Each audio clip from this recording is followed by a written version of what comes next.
Hello everyone. So in the previous video, I have explained you MBO, management by objective.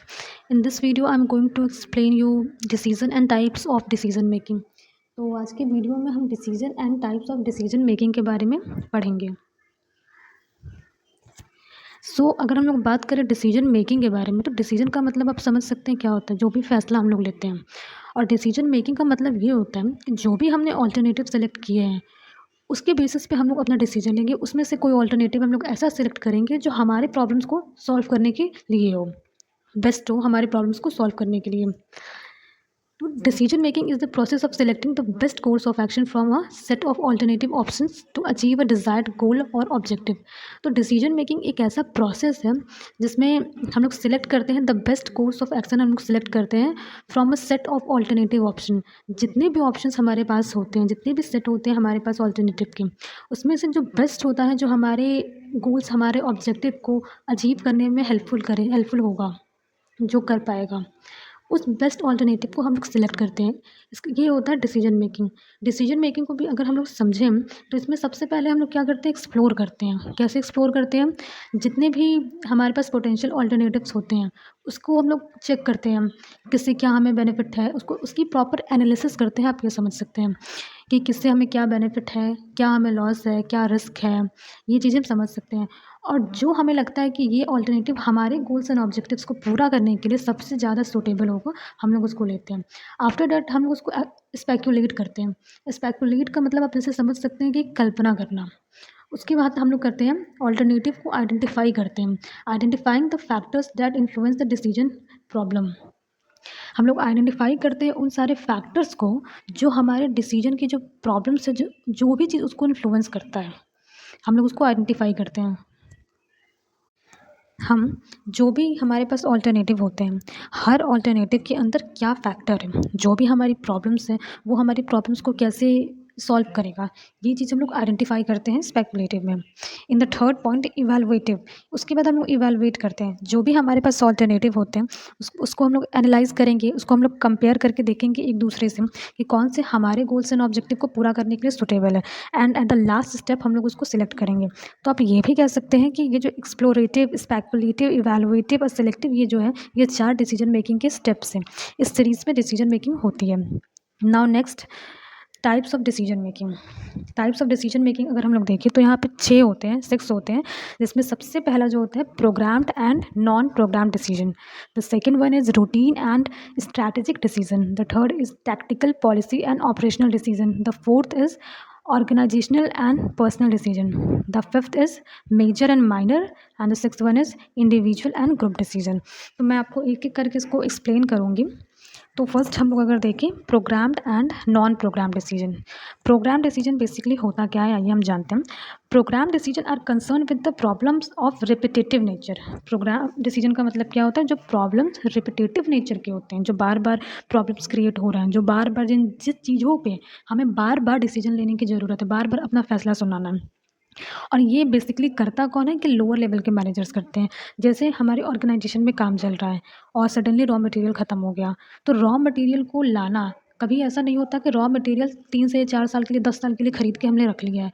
Raw material जितनी एक organisation की requirement होती है, जितनी भी चीज़ें उनको प्रोड्यूस करनी होती है, उसके हिसाब से आती है. तो ये क्या है, ये एक ऐसा डिसीजन है जो रिपीट हो रहा है, बार बार लेना है. बार बार हम लोग को जब भी रॉ मटेरियल की ज़रूरत पड़ेगी तो हमें उसे ख़रीदना है. तो प्रोग्राम डिसीजन का मतलब यहाँ पे जो कीवर्ड है वो रिपीटेटिव नेचर है. Now the second one is, जो इसका जो सेकंड हम लोग देखिए, नॉन प्रोग्राम डिसीजन है. अब नॉन प्रोग्राम डिसीजन क्या होता है? नॉन प्रोग्राम डिसीजन हमें तब लेना पड़ता है जब सिचुएशन डिफ़िकल्ट हो, छोटी मोटी चीज़ ना हो. जैसे कि एक नया ब्रांच खोलना है, तो यहाँ पे ये काम कौन करेगा, जो नया ब्रांच खोलेगा, इसके लिए डिसीजन जाहिर सी बात है कि टॉप लेवल मैनेजमेंट ही लेगा.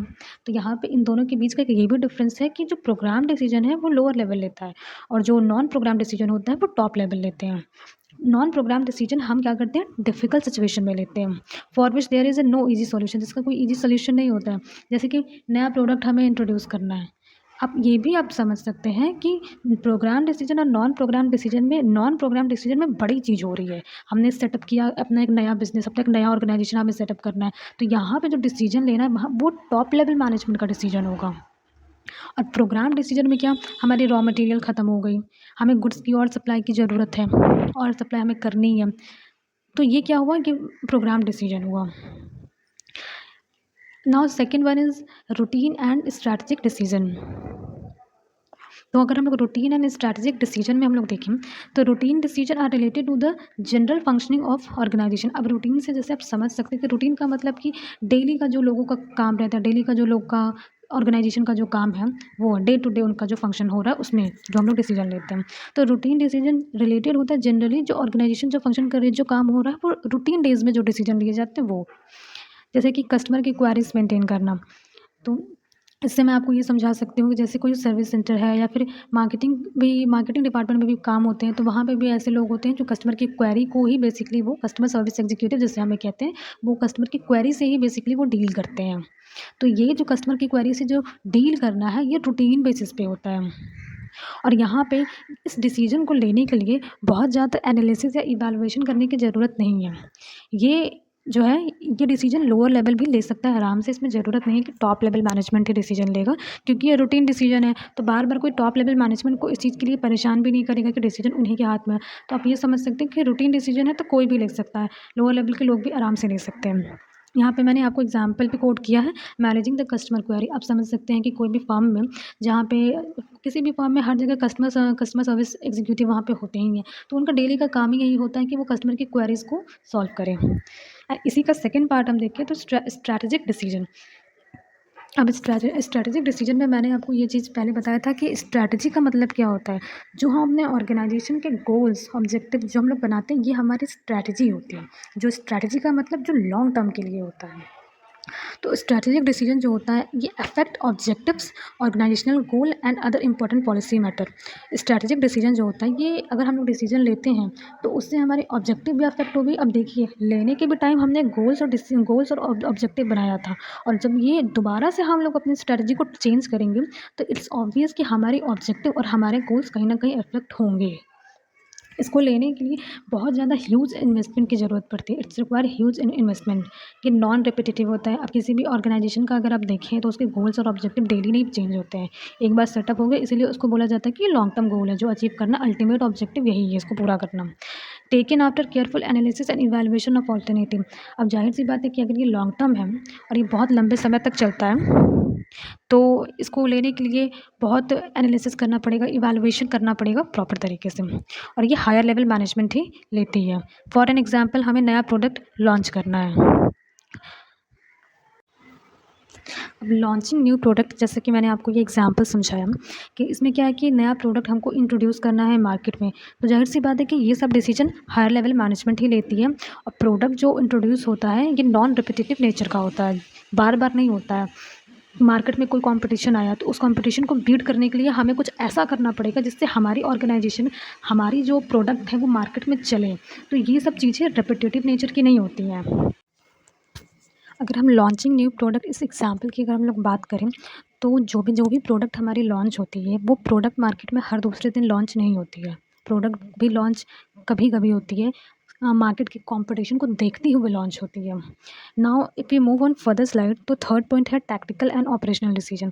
टैक्टिकल एंड ऑपरेशनल डिसीजन में ये कहा गया है, tactical decision is also known as a policy decision. जो भी पॉलिसी मैटर से रिलेटेड हम लोग डिसीजन लेते हैं, पॉलिसी ही हम लोग जैसे चेंज करते हैं, वेरियस पॉलिसी मैटर पे जो हम लोग डिसीजन लेते हैं, पॉलिसीज़ हम लोग चेंज करते हैं, नए पॉलिसीज़ बनाते हैं, तो वो टैक्टिकल डिसीजन में आता है। इसीलिए ये सारे डिसीजन जो होते हैं टॉप लेवल मैनेजमेंट लेती है, और इनका इम्पैक्ट भी लॉन्ग टर्म होता है। क्यों? क्योंकि हमारे ऑर्गेनाइजेशन में कोई भी पॉलिसी बनती है तो पॉलिसीज़ कभी शॉर्ट टर्म के लिए नहीं बनती है, वो पॉलिसी सालों साल चलती है, इसीलिए लॉन्ग टर्म के लिए बनती है। जैसे decision concerning payment of bonus, bonus का पेमेंट हमें करना है, तो इसका डिसीजन कौन लेता है? टॉप लेवल मैनेजमेंट इसका डिसीजन लेती है कि कितना कितना, कैसे कैसे, क्या उसकी पॉलिसी बनेगी बोनस देने की, कितना आप काम करेंगे, कितना आप टारगेट पूरा करेंगे कि आपकी बोनस बनेंगे। नाउ अगर हम लोग सेकेंड पार्ट इसमें देखें तो ऑपरेशनल डिसीजन। अब ऑपरेशन का मतलब ही ये चीज़ हो गया कि हमारे ऑर्गेनाइजेशन में डे टू डे फंक्शनिंग जो हो रही है, जो ऑपरेशन हो रहा है, जिस चीज़ की हमारी ऑर्गेनाइजेशन है, वहाँ पे जिस जिस चीज़ का प्रोडक्शन होता है या फिर जो भी चीज़ बनाया जाता है वहाँ पे, उस चीज़ का ऑपरेशन जो हो रहा है डे टू डे में, उससे रिलेटेड जितने डिसीजन होते हैं वो होते हैं ऑपरेशनल डिसीजन। तो यहाँ पे आप डिफ़रेंस आराम से समझ सकते हैं कि टैक्टिकल डिसीजन में बेसिकली हम लोग लेते हैं पॉलिसी से रिलेटेड डिसीजन, और ऑपरेशनल डिसीजन में हम लोग अपने ऑर्गेनाइजेशन में जो ऑपरेशन होता हो रहा है, जो फंक्शन वहाँ पे हो रहा है, उससे रिलेटेड डिसीजन लेते हैं।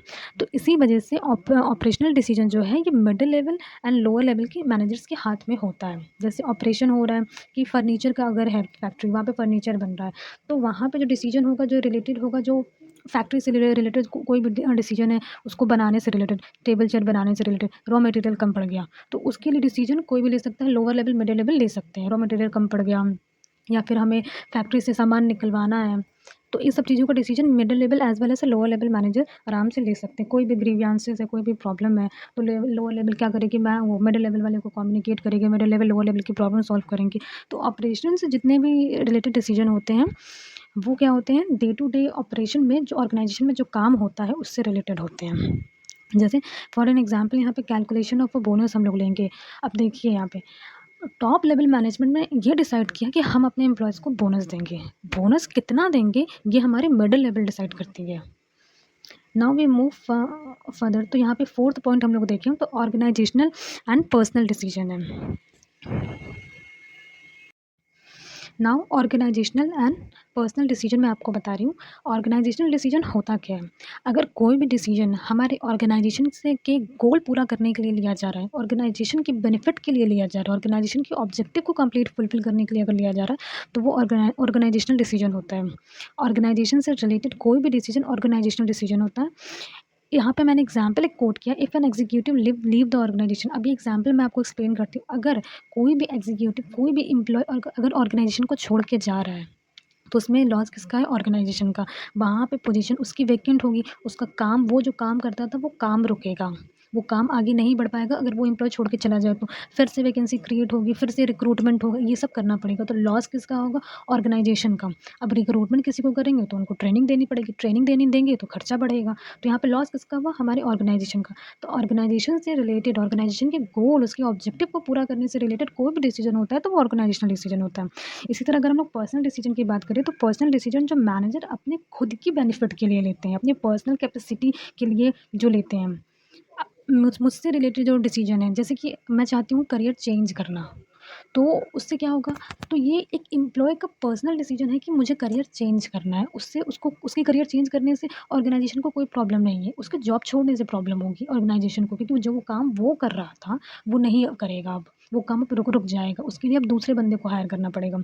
पर्सनल डिसीजन जो उसने सिर्फ अपने लिए, अपनी ज़िंदगी से रिलेटेड जो उसने सोचा, वो पर्सनल डिसीजन हो गया। Now major and minor decision, ये फिफ्थ हमारा टाइप है डिसीजन मेकिंग का। अब मेजर डिसीजन में आप ये चीज़ समझ सकते हैं कि जो भी डिसीजन बड़े बड़े होते हैं, जो मोस्ट इंपॉर्टेंट वाले डिसीजन होते हैं, जो डिसीजन लेने का हक टॉप लेवल मैनेजमेंट का होता है। जैसे कि नई फैक्ट्री प्रेमाइसेस हमें ओपन करनी है, या फिर परचेज़ करनी है, हमें नया फैक्ट्री हमें खरीदना है, या फिर हमें अपनी ब्रांच कोई खोलनी है, हमें अपना कोई प्रोडक्ट इंट्रोड्यूस करना है मार्केट में। तो जितने भी ऐसे मेजर टाइप के डिसीजन जितने भी होंगे, वो टॉप लेवल मैनेजमेंट लेती है। माइनर डिसीजन में क्या होता है, जैसे कोई भी सडन इशू क्रिएट हो गया, जैसे लोअर लेवल पे हमें रॉ मटेरियल की ज़रूरत पड़ गई, या फिर स्टेशनरी हमें चाहिए, परचेज़ करना है, स्टेशनरी की ज़रूरत पड़ी, तो ये मैनेजर्स, ये मिडिल लेवल के लोग भी ले सकते हैं, लोअर लेवल के भी लोग ले सकते हैं। तो जो छोटी मोटी डिसीजन होती है वो माइनर डिसीजन होती है। आप छोटी मोटी से समझ सकते हैं, जैसे कि स्टेशनरी की ज़रूरत है, कि पेन ख़त्म हो गई, पेंसिल ख़त्म हो गया, या फिर पेपर ख़त्म हो गया, तो इन सब चीज़ों का जो डिसीजन होता है वो माइनर माना जाता है। और जो बड़े बड़े डिसीजन होते हैं, आप ईजिली समझ सकते हैं कि टॉप लेवल मैनेजमेंट जो भी डिसीजन लेते हैं वो बड़े ही डिसीजन होते हैं। Now in the six point अगर हम लोग समझें, तो इंडिविजुअल एंड ग्रुप डिसीजन इसमें होता है। अब इंडिविजुअल एंड ग्रुप, आप नाम से इसको समझ सकते हैं कि कोई भी सिंगल इंडिविजुअल अगर डिसीजन ले रहा है तो वो इंडिविजुअल डिसीजन हुआ। When the decision is taken by a single individual, then it is called individual decision. तो ये क्या होता है, जैसे रूटीन टाइप का डिसीजन, रूटीन टाइप का मतलब डेली जो हो रहा है, रूटीन मतलब डे टू डे में जो आपका चल रहा है उससे रिलेटेड कोई भी अगर डिसीजन लेना है तो कोई इंडिविजुअल भी वो ले लेता है। वैसे ग्रुप डिसीजन अगर हम लोग देखें, तो ग्रुप डिसीजन इंडिविजुअल के ग्रुप को मिला करके वो डिसीजन लिया जाता है। तो जैसे मान लीजिए किसी प्रोजेक्ट पे काम हो रहा है, तो प्रोजेक्ट में एक पूरी टीम काम करती है, तो जो भी चीज़ होता है वहाँ पे सब लोग अपने अपने पॉइंट्स रखते हैं, तब जाके वहाँ पे डिसीजन एक लिया जाता है। सबकी कोलैबोरेशन के साथ वहाँ पे डिसीजन लगता है, सबकी ब्रेन स्टॉर्मिंग होती है वहाँ पे, उसके बाद फाइनल डिसीजन वहाँ पे लिया जाता है। तो यहाँ पे मेन एम क्या होता है, the main M is taking group decision is the involvement of maximum number of individual in the process of decision making. Main M क्या होता है कि डिसीजन लेने में ज़्यादा से ज़्यादा लोगों की इन्वॉल्वमेंट हो, ज़्यादा से ज़्यादा ब्रेन स्टॉर्मिंग जितनी होगी उतना बढ़िया डिसीजन निकल कर आएगा, उतना अच्छा डिसीजन निकल कर आएगा। तो ये ग्रुप डिसीजन होता है। तो मैंने आज आपको decision and types of decision के बारे में ये चीज़ समझाया। अब डिसीजन के बारे अगर मैं रिकैप करूँ तो डिसीजन आप ये चीज़ समझ सकते हैं कि डिसीजन क्या होता है। बहुत सारे ऑल्टरनेटिव से किसी एक ऑल्टरनेटिव को हमने सेलेक्ट किया जो हमारे गोल्स, हमारे ऑब्जेक्टिव को पूरा करेगा। ये हमारा क्या हुआ? डिसीजन हुआ। अब डिसीजन के मैंने आपको 6 टाइप बताएँ, तो 6 टाइप्स में हमने क्या पढ़ा? सबसे पहले प्रोग्राम्ड एंड नॉन प्रोग्राम्ड हमने पढ़ा, उसके बाद हमने रूटीन एंड स्ट्रैटेजिक पढ़ा, then third tactical and operational, then organizational and personal, then major and minor, individual and group decision. आप सबके नाम से सब कुछ समझ सकते हैं कि क्या जो भी मैंने आपको बताया इंडिविजुअल एंड ग्रुप आप समझ गए ईज़िली। इंडिविजुअल एक इंडिविजुअल भी, ग्रुप डिसीजन जो पूरे ग्रुप मिलकर लेती है। मेजर डिसीजन, मेजर का मतलब भी होता है बड़ा। अब बड़ा डिसीजन कौन लेता है? Top level management. Minor decision क्या होता है? छोटे-छोटे, छोटे-मोटे डिसीजन। ये डिसीजन कौन लेता है? ज़ाहिर-सी बात है कि मिडिल लेवल और लोअर लेवल के लोग ले सकते हैं। ऑर्गेनाइजेशनल एंड पर्सनल समझिए, ऑर्गेनाइजेशन से रिलेटेड जो भी डिसीजन होते हैं वो ऑर्गेनाइजेशनल डिसीजन होते हैं। एंड पर्सनल डिसीजन क्या होता है? पर्सनल डिसीजन जो अपने लिए मैंने खुद ले लिया वो हो गया। टैक्टिकल में क्या होता है? पॉलिसी के से रिलेटेड जितने भी डिसीजन होते हैं, पॉलिसी चेंज करनी है, पॉलिसी बदलनी है, पॉलिसी गलत हो गई, पॉलिसी सही करनी है, जो भी पॉलिसी से रिलेटेड डिसीजन है वो सब क्या होता है? Tactical decision. वही ऑपरेशनल डिसीजन क्या होता है? ऑपरेशन जो भी ऑर्गेनाइजेशन में ऑपरेशन हो रहा है और जिस चीज़ की भी इंडस्ट्री है, काम कर रही है, भाई फर्नीचर बना रही है, तो वो वहाँ पे ऑपरेशन किस चीज़ का हो रहा है? फर्नीचर बनाने का ऑपरेशन हो रहा है। तो वो उससे रिलेटेड जो डिसीजन होंगे वो ऑपरेशन में आ गए। रूटीन समझिए, डे टू डे लाइफ वाली। स्ट्रैटेजिक समझते हैं, टॉप लेवल मैनेजमेंट लेती है। कोई भी ऐसी स्ट्रैटेजी हमने बनाई, हमें अपने गोल चेंज करने हैं, हमें अपने ऑब्जेक्टिव चेंज करने हैं, हमें अपने ऑब्जेक्टिव और बढ़ाने हैं। हमारा और इंटेंशन हम चाहते हैं कि 10 साल बाद हमारी ऐसा भी हो। तो वो स्ट्रैटेजिक में आ गया। प्रोग्राम अब समझ लीजिए, प्रोग्राम जो रूटीन है, जो रिपिटेटिव है, रूटीन नहीं रिपिटेटिव है, सॉरी, जो रिपिटेटिव नेचर की है वो प्रोग्राम्ड हो गई। वैसे ही अगर हम लोग नॉन प्रोग्राम देखें तो डिफिकल्ट सिचुएशन जो है हमारा। तो मैंने यहाँ पे आपका decision and types of decision complete करा दिया। Thank you for your attention and please like, share, subscribe, also comment. जो भी आपको टॉपिक आप चाहते हैं कवर कराना, प्लीज़ कमेंट, मैं वो कवर करा दूँगी। Thank you.